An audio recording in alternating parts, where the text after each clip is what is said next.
En octubre de 2013, el biólogo Lucas Warren, de 28 años, emprendió una corta excursión en solitario por el Parque Nacional de las Montañas Rocosas, Colorado. Debía regresar en 3 días. Encontraron su coche abandonado en un sendero, su tienda de campaña esparcida por la niebla del bosque y al propio Warren desaparecido.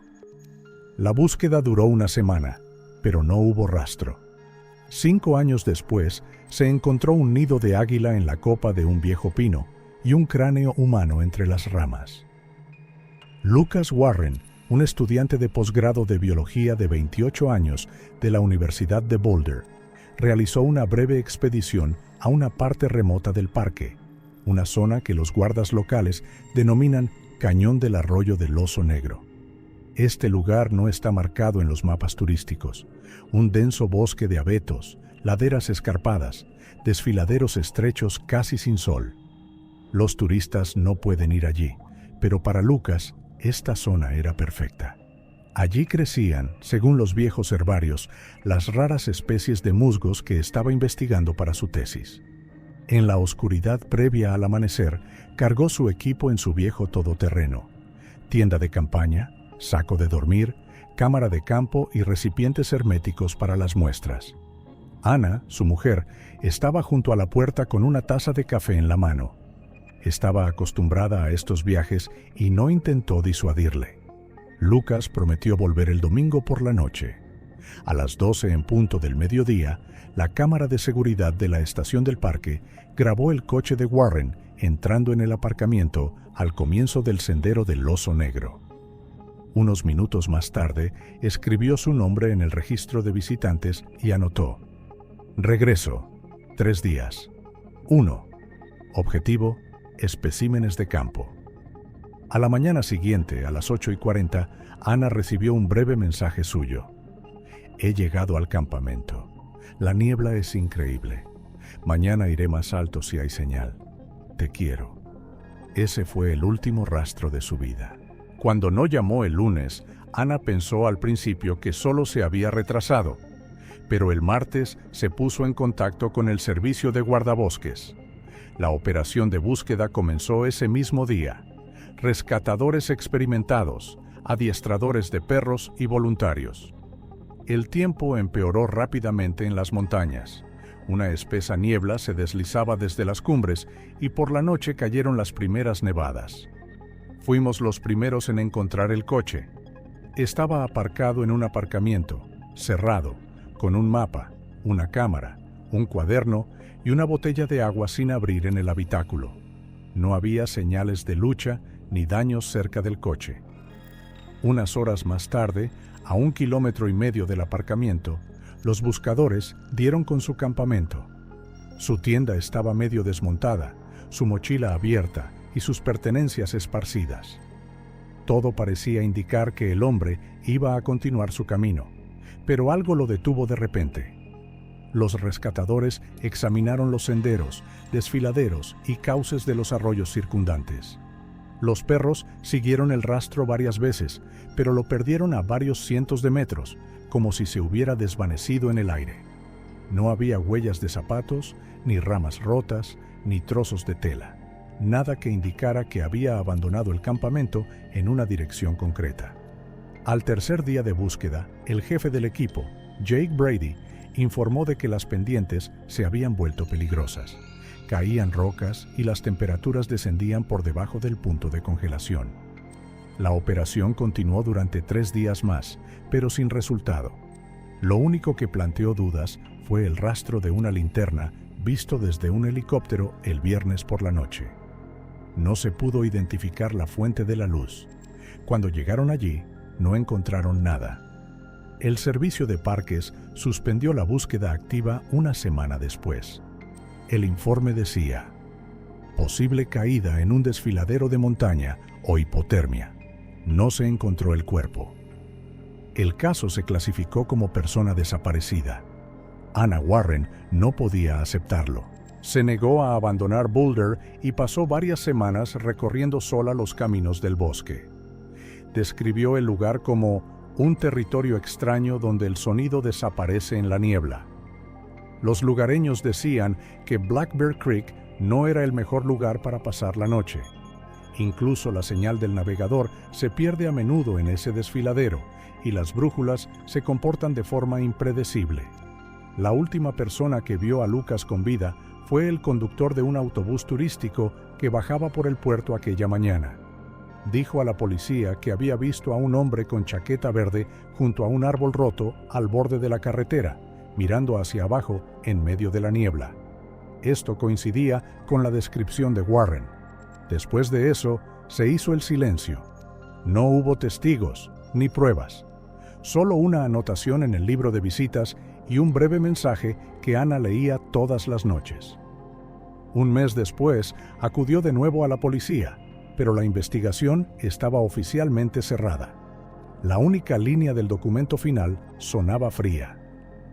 Probable desaparición durante condiciones meteorológicas que hicieron imposible la búsqueda. El arroyo Oso Negro volvía a estar vacío. Los vientos invernales lo cubrían de nieve y la niebla volvía a envolver las laderas. Y en algún lugar entre esas piedras estaba el rastro de un hombre al que se buscó, pero nunca se encontró. De 2014 a 2017. Ana Warren permaneció en el pueblo de Estes Park, a pocos kilómetros de la entrada del Parque Nacional de las Montañas Rocosas. Su casa estaba en las afueras del pueblo, con vistas a las oscuras crestas donde su marido fue visto por última vez. Todas las mañanas salía al porche con una taza de café y miraba hacia donde se había ido Lucas. No podía aceptar la condición oficial de desaparecido. Cada pocos meses, Ana reunía pequeños grupos de búsqueda formados por voluntarios y guardas locales. Recorrían los senderos que rodean el cañón de Black Bear Creek, el mismo lugar donde había estado su campamento. Cada excursión terminaba de la misma manera: vacío, silencio y nuevas preguntas. En la primavera de 2015, Ana empezó a estudiar mapas antiguos del parque.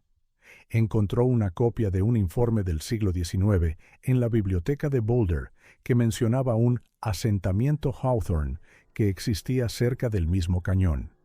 El documento afirmaba que, en los primeros años de la colonización, toda la familia desapareció sin dejar rastro. Desde entonces, los guardabosques apodan al lugar el Valle de los que nunca regresaron. Los lugareños eran reacios a hablar de aquellas montañas.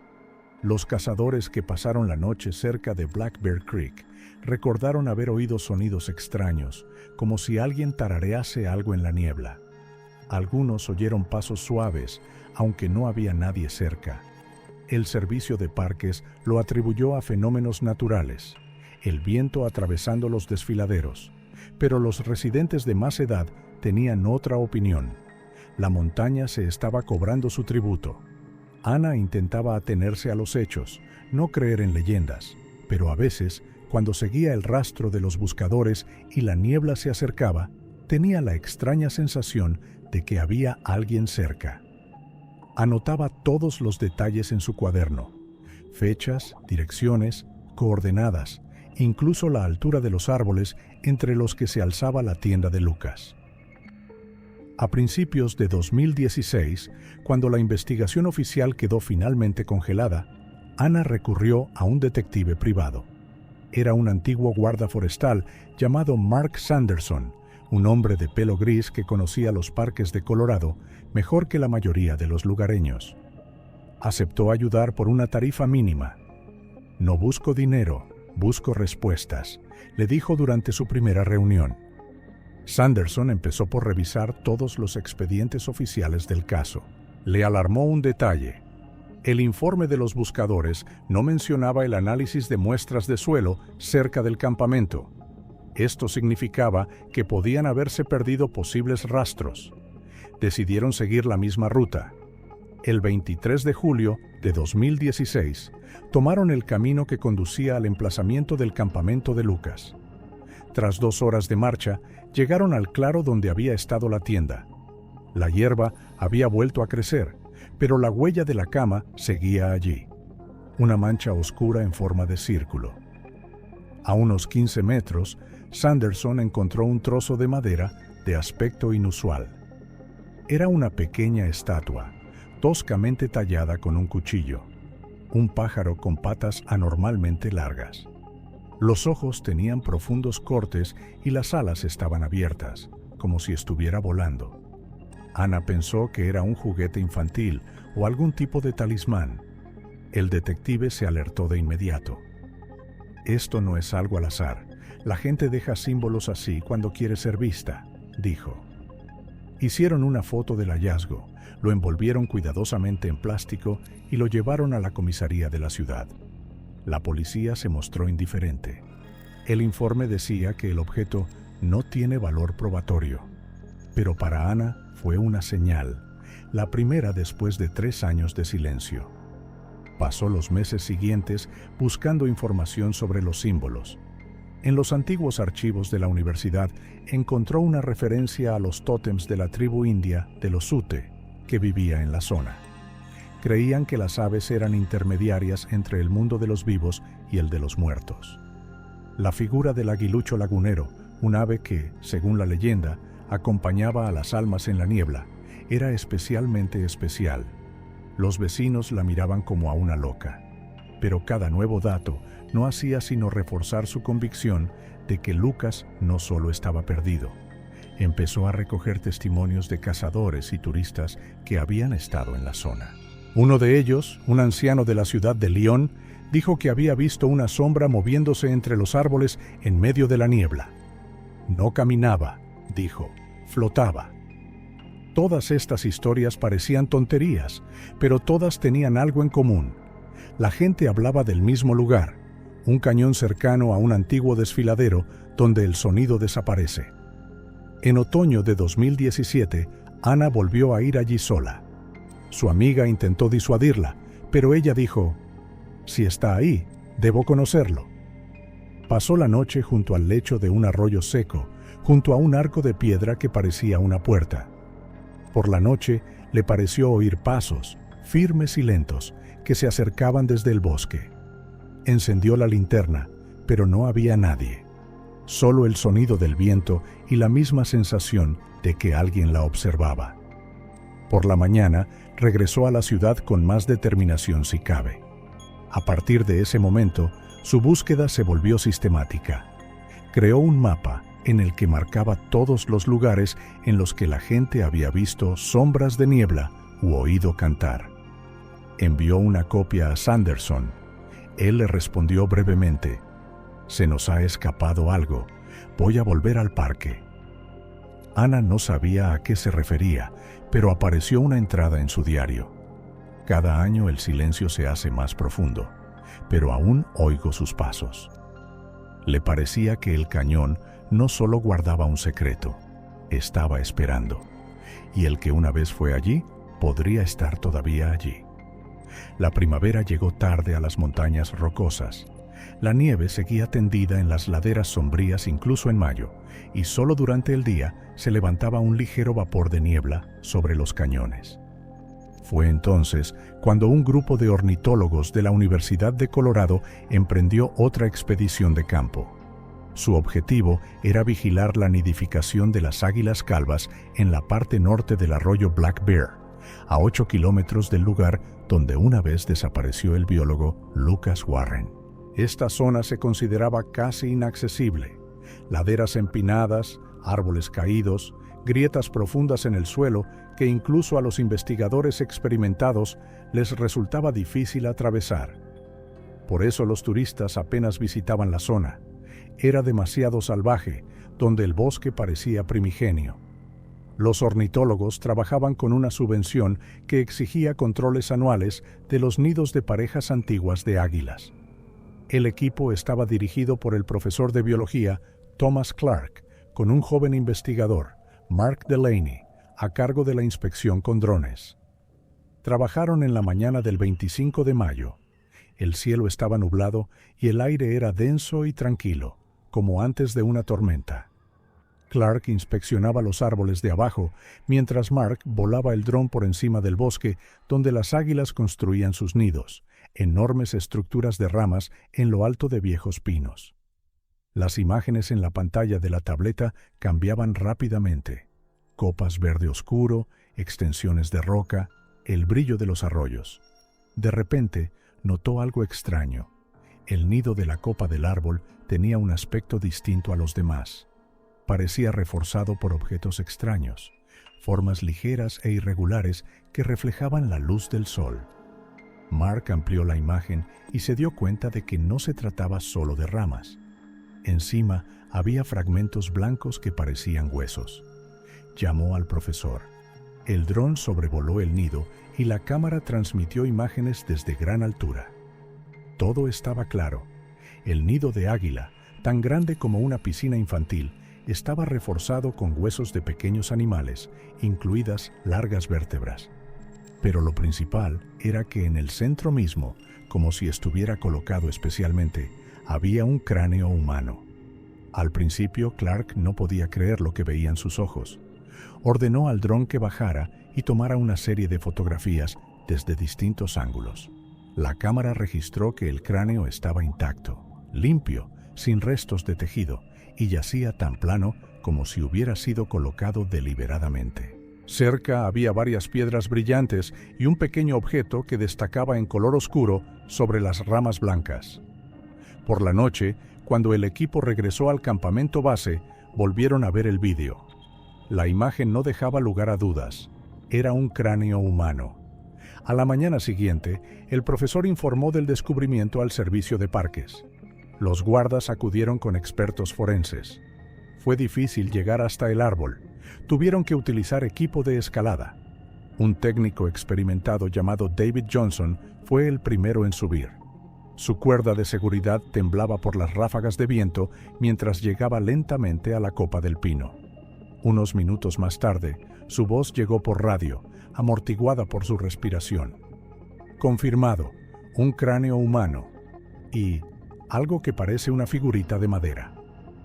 Los expertos retiraron cuidadosamente el hallazgo. El cráneo estaba perfectamente limpio, sin restos de tejido, como si hubiera sido procesado o hervido. La mandíbula inferior se conservaba parcialmente y todos los dientes estaban intactos.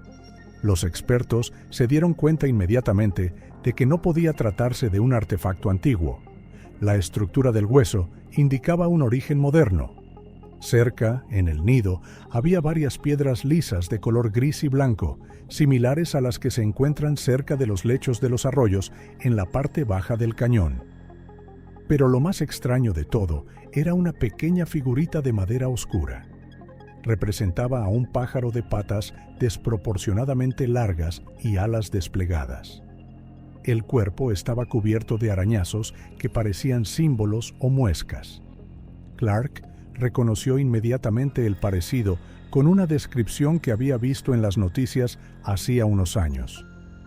En algún lugar del periódico local se había mencionado que la esposa de un biólogo desaparecido había encontrado una estatua de madera similar cerca de donde había estado acampando. Sintió un escalofrío. Demasiadas coincidencias. Los guardas marcaron el lugar con coordenadas y fotografiaron cada detalle. El nido pesaba casi 100 kilos y estaba tan bien fortificado que parecía llevar allí años. Uno de los ornitólogos que estudió la estructura del nido dijo: «Las águilas a veces utilizan huesos de animales, pero nunca huesos humanos. Esto no es normal». Una vez retirado el cráneo, se buscó en los alrededores del árbol otros restos, pero no se encontró nada. Ni ropa, ni fragmentos de tela, ni rastros de aparcamiento. El cráneo parecía haber aparecido allí de la nada. Los expertos especularon con la posibilidad de que lo hubieran traído depredadores, tal vez coyotes o linces, que a veces transportan huesos a sus guaridas. Pero entonces surgió la pregunta: ¿cómo acabó un cráneo humano en lo alto de un viejo pino, donde ni siquiera un oso podría trepar? El forense Dr. Ray Wilson lo describió en su informe de la siguiente manera: el hallazgo parece ser una colocación deliberada. La colocación del cráneo, la selección de elementos, incluidos los minerales y la figurita de madera, parecen rituales. Ese mismo día, los restos fueron llevados a un laboratorio de Denver. Todos los que vieron el nido recordaron después que tenía un olor extraño, no a muerte, sino a resina vieja y curtida mezclada con algo parecido a la ceniza. Mark Delaney, el primero en percatarse del descubrimiento, no pudo dormir durante varios días.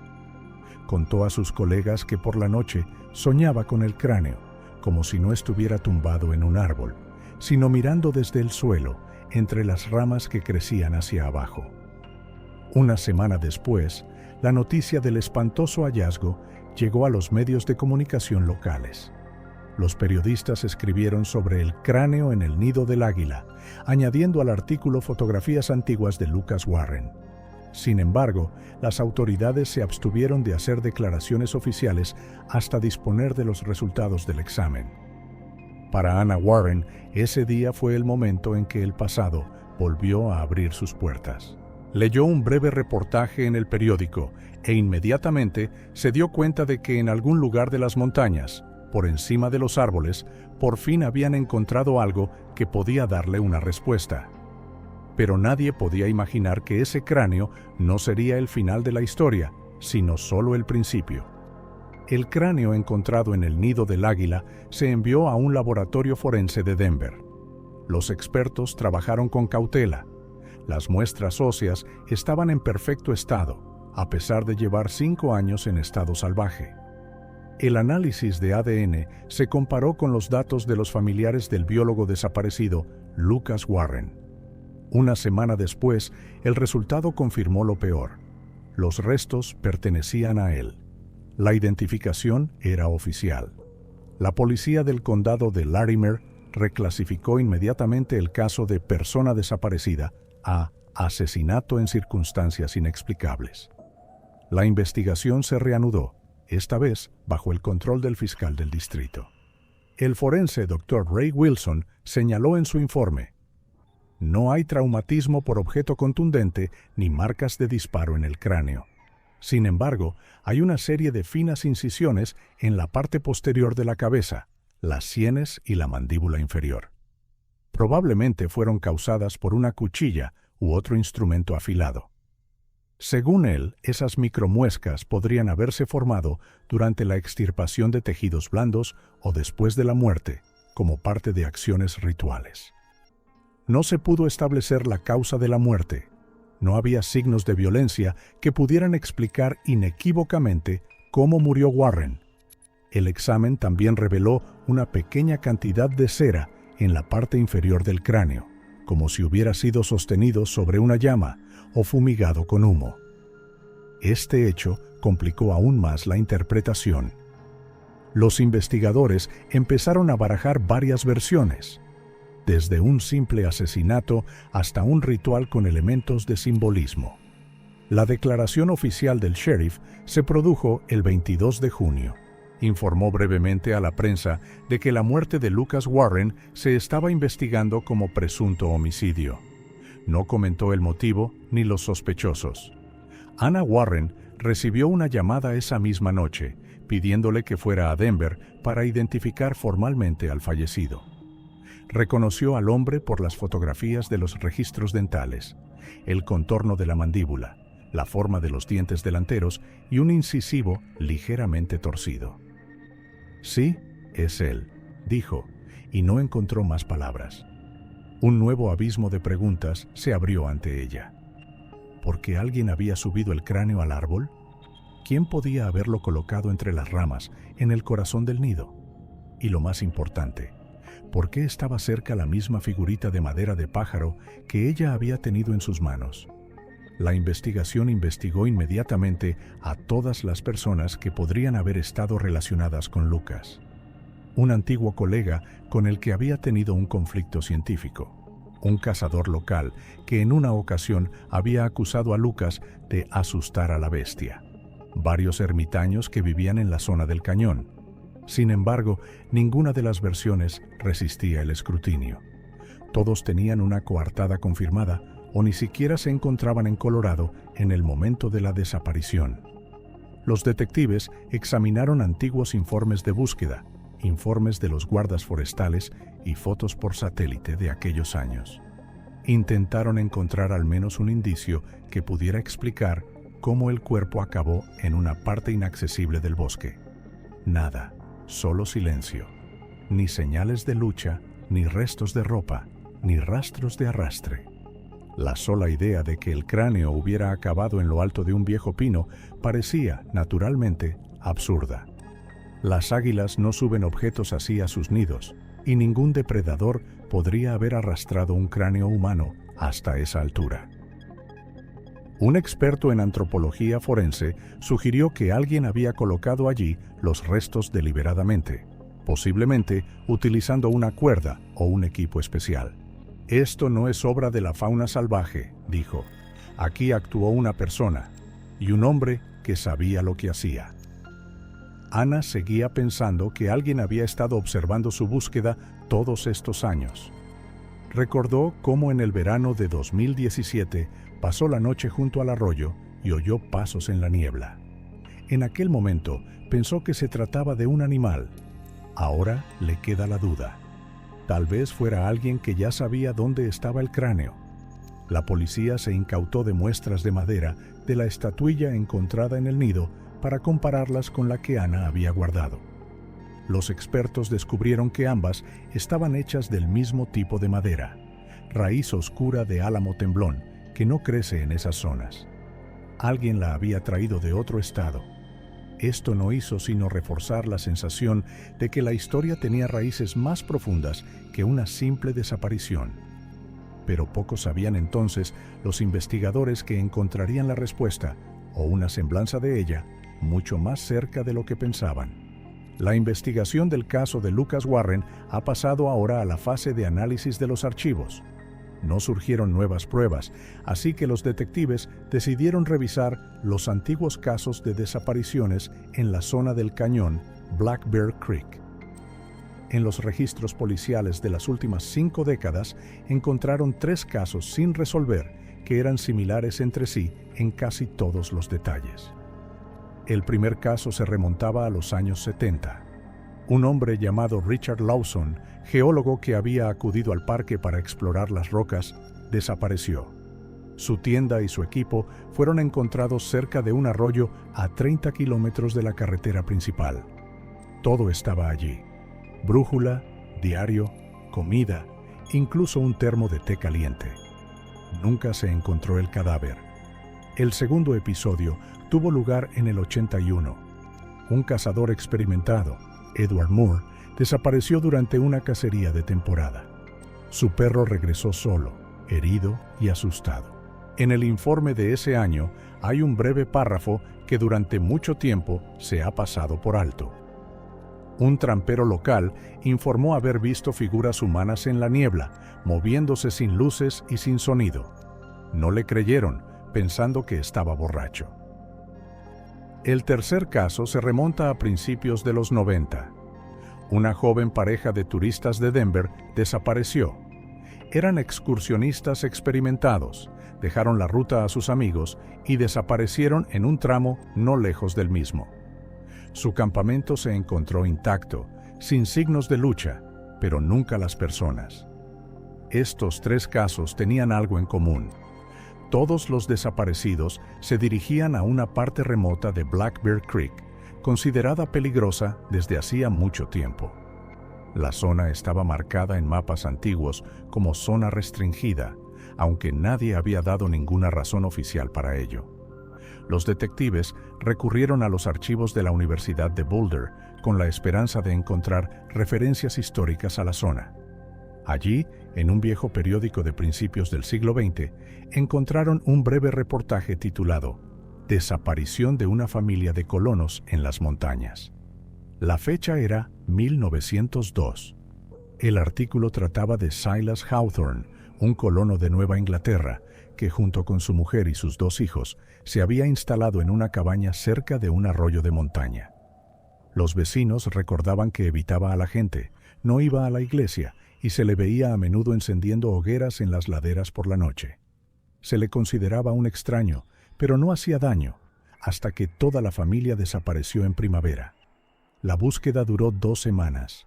Los guardas forestales solo encontraron los restos de una cabaña que había ardido hasta los cimientos.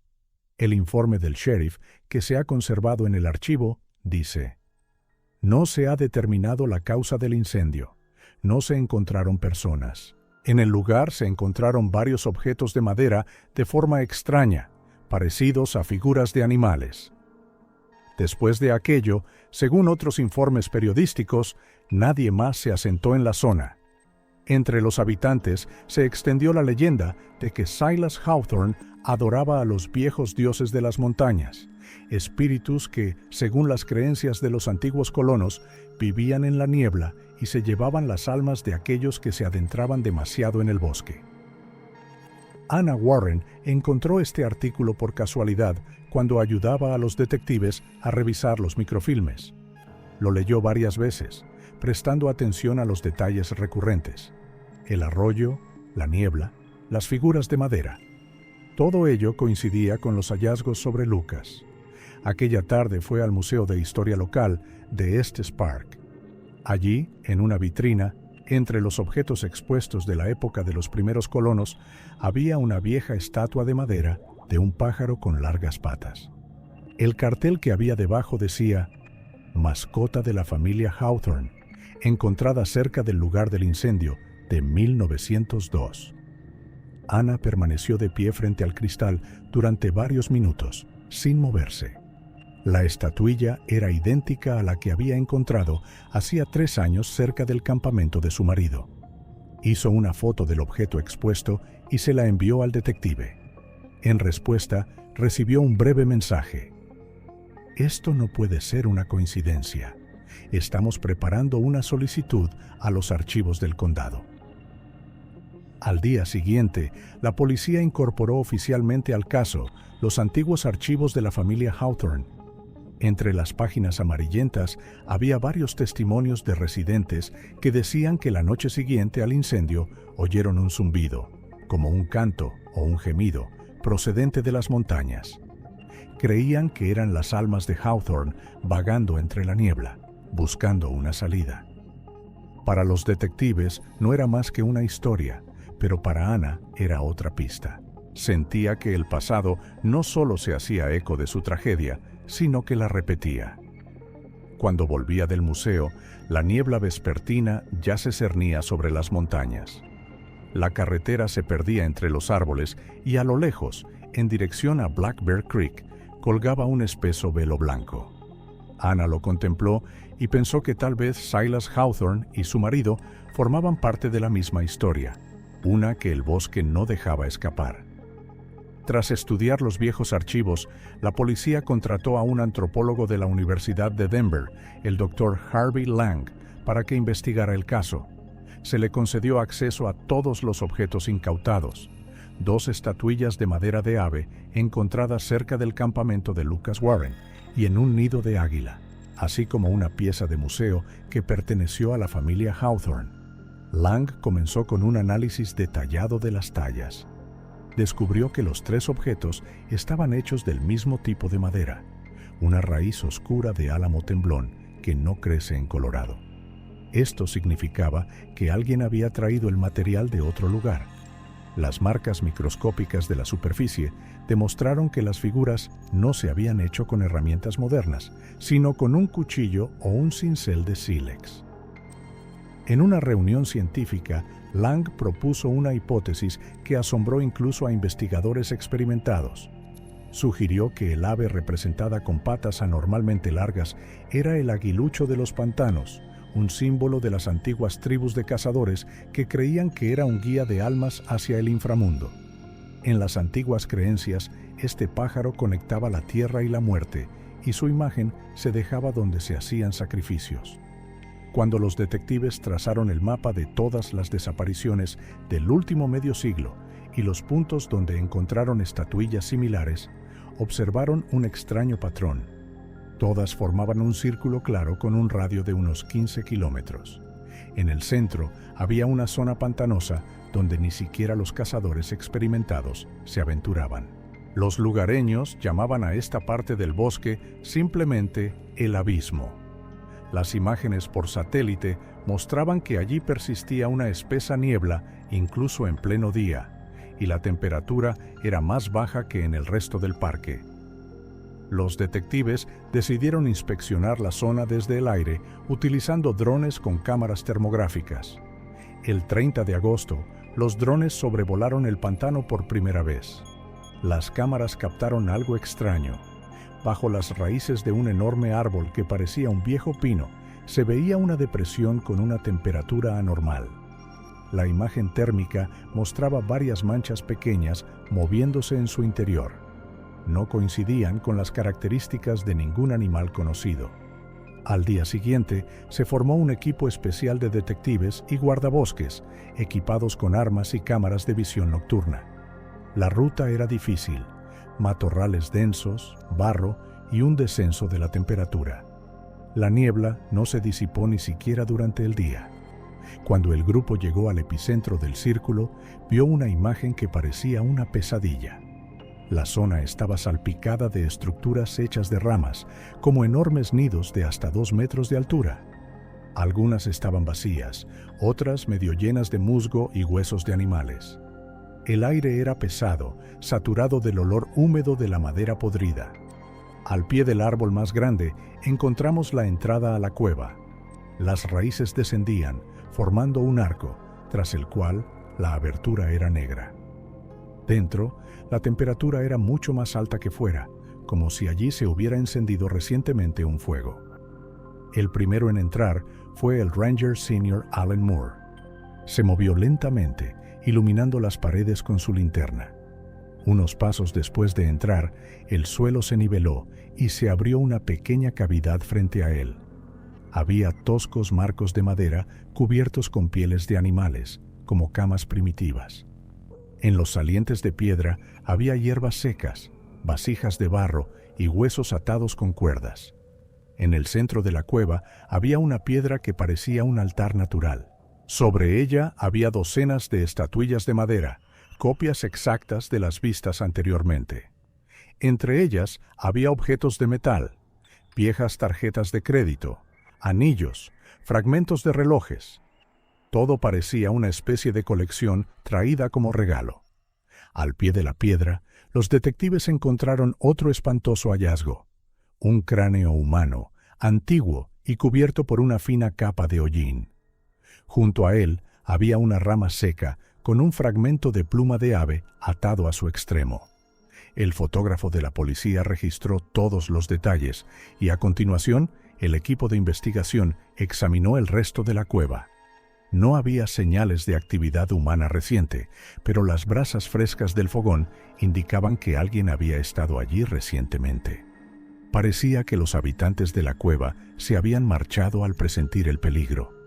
Los detectives abandonaron el lugar con la sensación de haber entrado no solo en la casa de un ermitaño, sino en el centro de un antiguo culto que ha sobrevivido hasta nuestros días.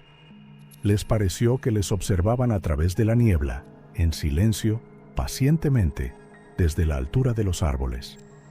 Cuando regresaban a la base, llegó por radio un breve mensaje del técnico que había estado controlando los drones. La anomalía térmica se está moviendo, no solo una, 2, quizá 3. La conexión se cortó. Octubre de 2018. Tras el descubrimiento de la cueva, la policía y los antropólogos comenzaron las excavaciones en los alrededores. Los trabajos duraron una semana. El suelo era pesado, saturado de humedad, y las raíces de viejos árboles se entrecruzaban bajo los pies, formando una trampa natural para cualquier rastro. A varios metros de la superficie, los arqueólogos encontraron un enterramiento, pequeño pero cuidadosamente dispuesto. Contenía los restos de al menos 4 personas. Un examen forense confirmó que los huesos tenían más de un siglo. El análisis del ADN y la comparación con los datos de los archivos llevaron a una conclusión increíble. Los restos pertenecían a Silas Hawthorne, su mujer y sus hijos, los mismos colonos que desaparecieron a principios del siglo pasado. Pero la forma en que murieron hizo detenerse incluso a expertos experimentados.